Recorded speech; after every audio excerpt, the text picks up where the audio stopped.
Bismillahirrahmanirrahim. Assalamualaikum warahmatullahi wabarakatuh. Salam Rahayu Sagung Dumadi.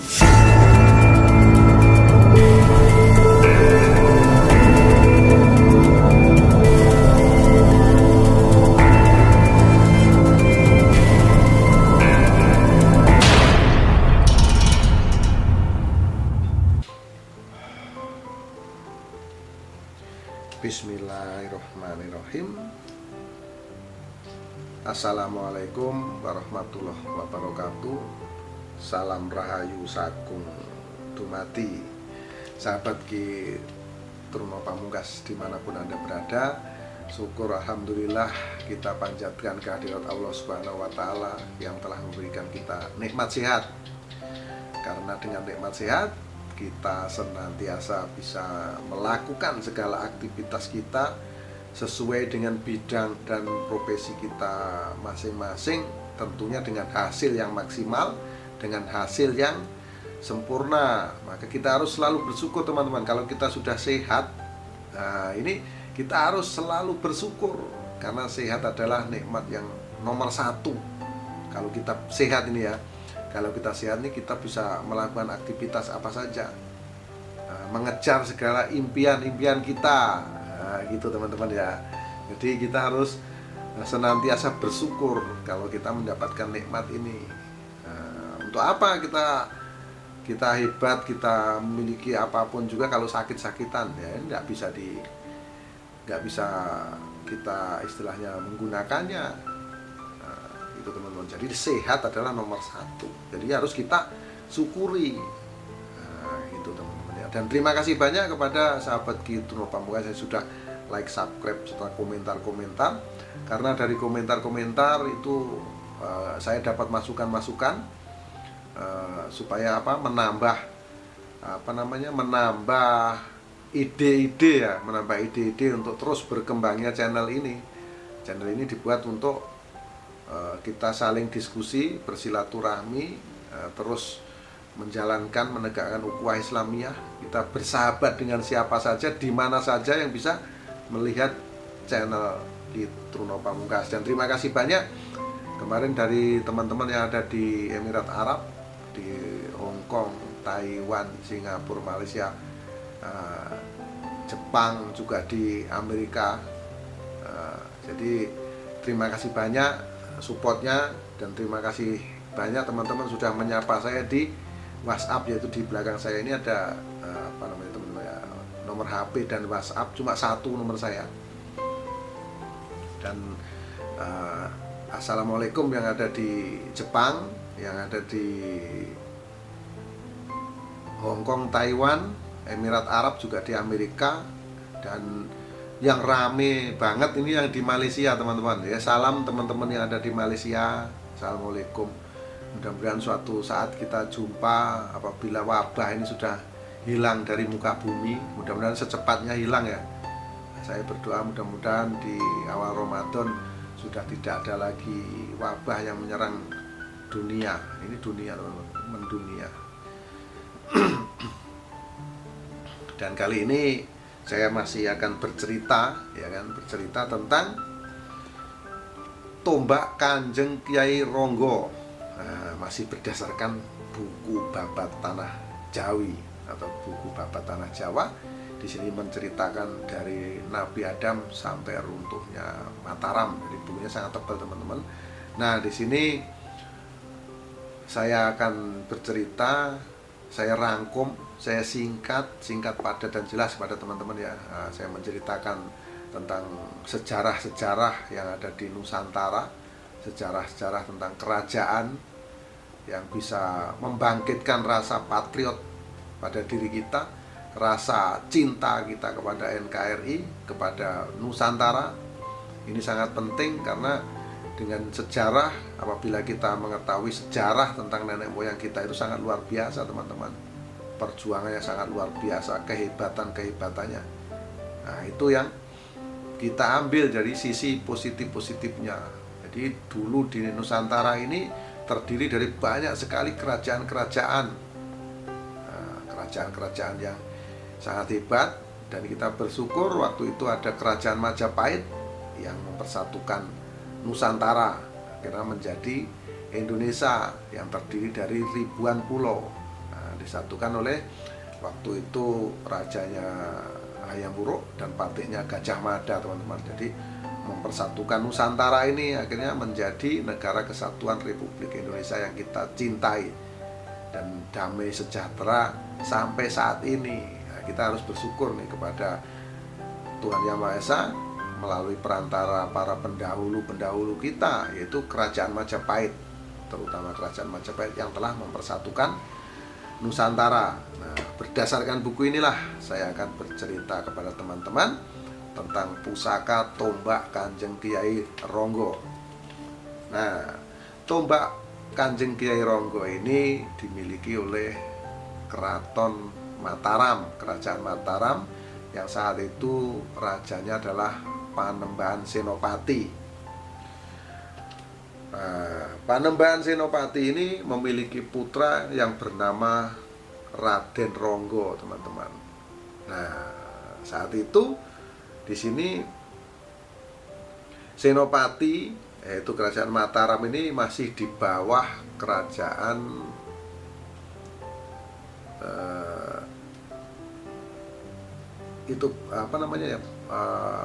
Kerajaan Pajang, teman-teman, yaitu rajanya Sultan Hadiwijoyo, masih di bawah Kerajaan Pajang. Nah, suatu ketika Sultan Hadiwijoyo mendapat laporan dari Patih Mancanegara atau Patih Monconegoro namanya. Patihnya itu Monconegoro, teman-teman. Nah, mendapat laporan bahwa Panembahan Senopati akan memberontak. Nah, karena mendapat laporan tersebut, di sini karena ya memang Sultan Hadiwijoyo ini sangat bijaksana, beliau tidak langsung percaya begitu saja dengan laporan. Lalu Sultan Hadiwijoyo ini mengutus 3 utusan, yaitu Adipati Benowo, Patih Monconegoro, dan Adipati Tuban. Nah, diutus pergi ke Mataram untuk ketemu dengan Panembahan Senopati. Lalu di sana dari pihak Adipati Benowo, Patih Monconegoro, dan Adipati Tuban, yaitu dari Jipang, dari Pajang, Kerajaan Pajang. Saya kalau menyebut ini selalu ingat Aryo Penangsang Jipang, teman-teman. Jadi ini dari Kerajaan Pajang, yaitu utusannya Adipati Benowo, Patih Monconegoro, dan Adipati Tuban. Yaitu di situ ada atraksi, namanya ada tari dengan menggunakan tombak, tarian tombak. Itu sangat menarik sekali, jadi menjadi tontonan oleh punggawa-punggawa keraton dan utusan. Nah, karena sebelumnya Panembahan Senopati ini tahu akan kedatangan mereka, ya otomatis mereka ada persiapan. Nah, di Mataram ada persiapan. Nah, setelah melihat tarian tersebut, diminta tarian tersebut tadinya dipersembahkan oleh Kerajaan Pajang, yaitu utusan 3 orang tadi, teman-teman ya, Adipati Benowo, Patih Monconegoro, dan Adipati Tuban tadi mempersembahkan tarian tombak. Nah, di sini sangat seru, semua penonton juga gembira, para punggawa, para rakyat juga pada nonton, senang, teman-teman. Lalu dimintanya lah bagaimana untuk menyambut ini, dari tuan rumahnya gimana nih, seperti itu yang disampaikan oleh Adipati Benowo. Lalu Panembahan Senopati di sini menyanggupi. Nah, ini mengutus putranya yaitu Raden Ronggo. Lalu Raden Ronggo di sini melakukan tarian dengan menggunakan tombak. Jadi karena permainan tombaknya luar biasa, maka di Mataram dibuatkan tombak namanya disamakan, nama putra Panembahan Senopati, yaitu tombak Kanjeng Kiai Ronggo, teman-teman. Lalu tombak itu digunakan untuk menari oleh Raden Ronggo dengan tarian-tarian sebetulnya mengandung energi bela diri atau silat. Nah, ini semua penonton terpukau melihat tarian yang dipersembahkan oleh Raden Ronggo dengan menggunakan tombak Kanjeng Kiai Ronggo tersebut. Nah, di saat tarian itu berlangsung, lalu Panembahan Senopati meyakinkan Adipati Benowo bahwa itu tidak mungkin rasanya kalau Mataram akan menyerang Pajang. Nah, ini cuma salah pendapat. Jadi sudah disampaikanlah oleh Panembahan Senopati seperti itu. Apapun yang terjadi, Mataram dengan Pajang tidak akan terjadi pertempuran. Nah, itu kata-kata dari Panembahan Senopati. Nah, ini teman-teman. Lalu pulanglah utusan tersebut. Namun sebelum pulang gini teman-teman, waktu terjadi adu seni tarian tadi, yaitu di sini disuruh melakukan apa? Disuruh melakukan sedikit pertarungan antara penari dari Pajang dan Mataram. Namun Raden Ronggo tidak mau melakukan itu, tidak mau melakukan pertarungan. Itu adalah semua gerak tari. Namun setelah dipaksa, ya akhirnya penari yang dari kerajaan Pajang tersebut meninggal. Dua penari tersebut meninggal dengan pukulan, bukan karena tombak ya.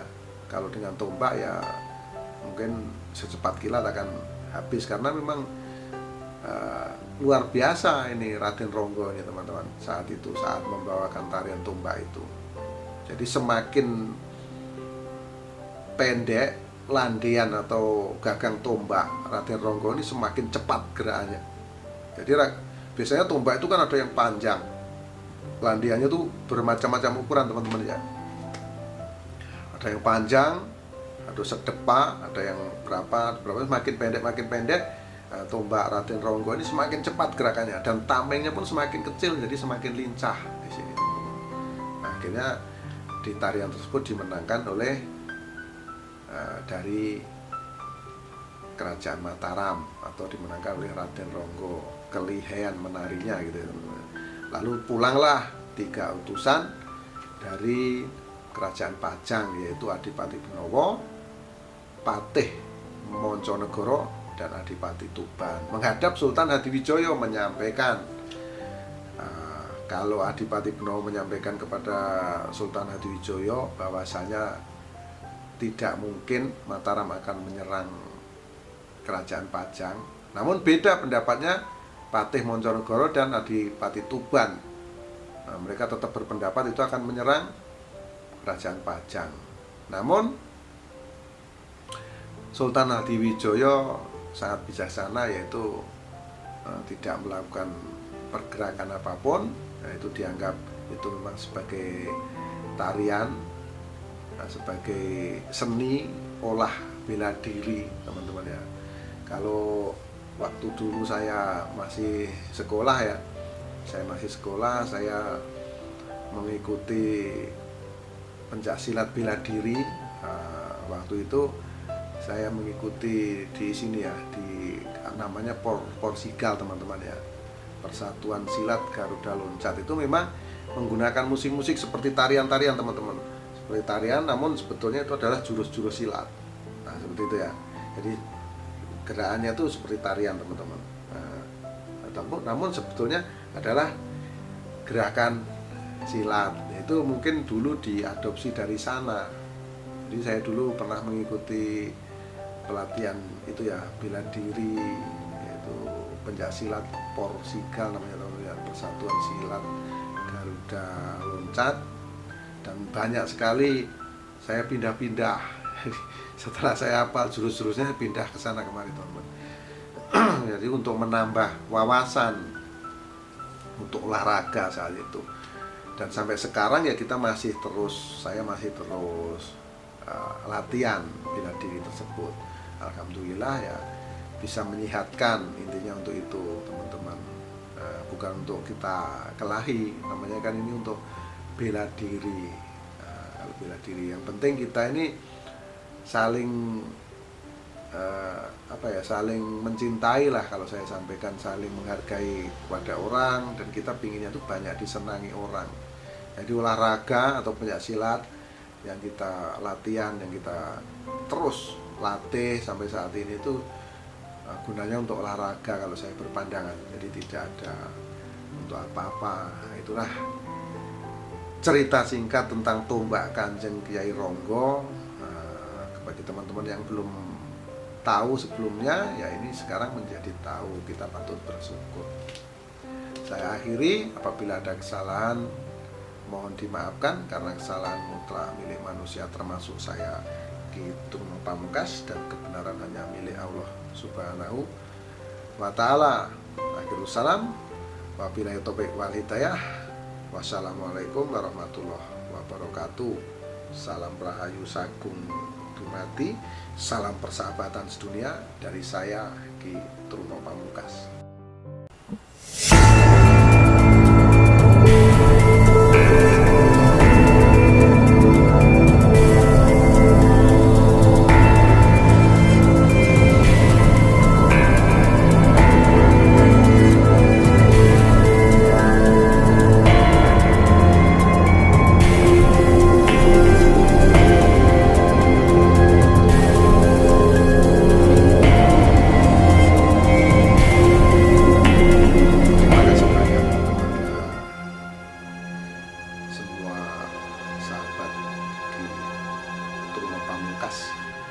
Yang sudah menyaksikan tayangan ini, dan video ini saya buat semata-mata hanya untuk melestarikan kebudayaan adiluhung, yaitu tentang keris.